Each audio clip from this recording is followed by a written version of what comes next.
Wakil Bupati Kutai Kartanegara Haji Rendy Solihin melakukan kunjungan kerja ke Kecamatan Sanga-Sanga dan Kecamatan Muara Jawa dalam rangka monitoring pembangunan infrastruktur di dua kecamatan tersebut.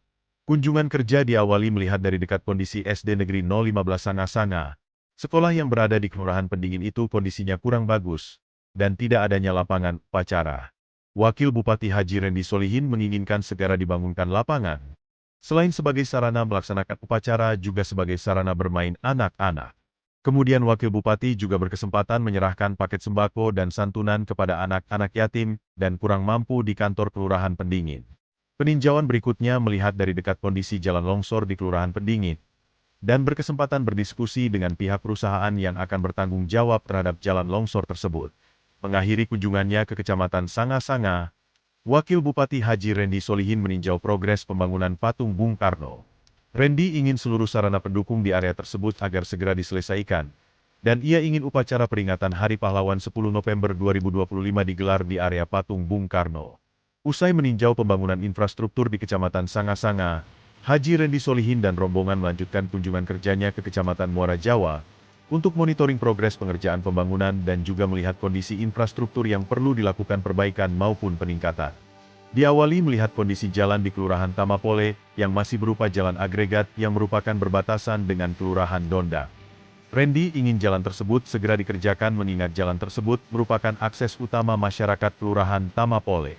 Selanjutnya Wakil Bupati bersama rombongan melihat dari dekat progres pembangunan Masjid Besar Darussalam Kelurahan Muara Jawa, di mana progres pembangunannya sudah 75%, dan untuk penyelesaiannya masih memerlukan tambahan anggaran. Wakil Bupati Rendy Solihin meminta agar pengerjaan progresnya dipercepat dan dapat diselesaikan pada bulan November 2025.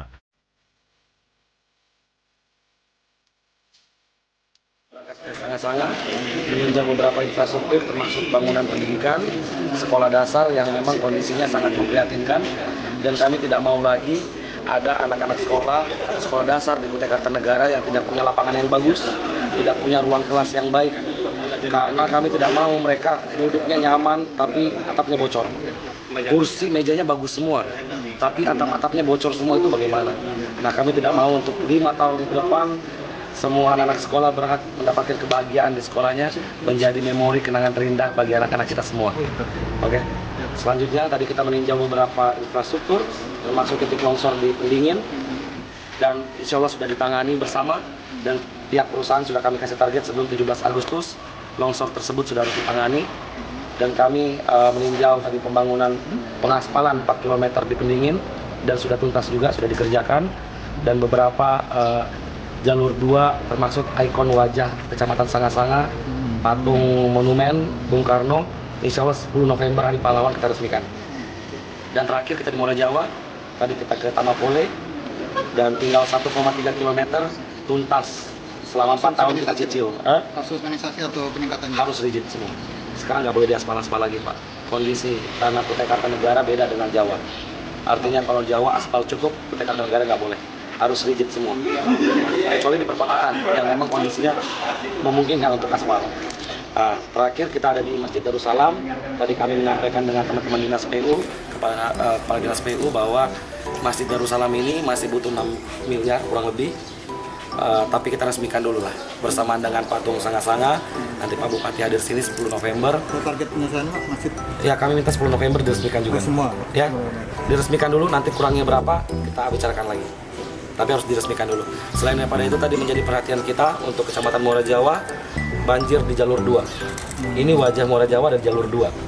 Jadi bagaimana caranya itu tidak terjadi lagi, sehingga kita buat nanti perencanaan yang baik di akhir tahun ini. Mudah-mudahan perencanaannya bisa ya Pak Pawi.